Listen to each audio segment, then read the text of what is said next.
ایک بادشاہ خود تو بہت رحم دل اور نیک مزاج تھا، مگر اس کا بیٹا اتنا بے رحم اور تلخ مزاج کہ جب دیکھو غصے میں تیوری چڑھائے ہوئے نوکروں کو ڈانٹتا ڈپٹتا مارتا پیٹتا ہی نظر آتا۔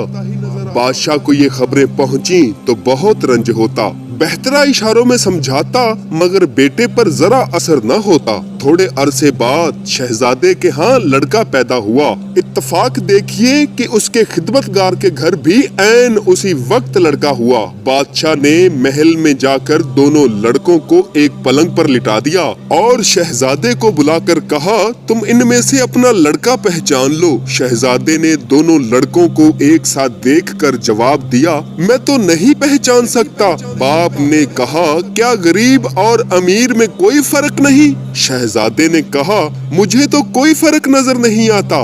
باپ نے فرمایا، بے شک کوئی فرق نہیں، اور جب خدا نے کوئی فرق نہیں رکھا تو تم کیوں فرق رکھتے ہو؟ شہزادہ شرمندہ ہو گیا اور اس کے بعد کبھی نوکروں پر سختی نہ کی۔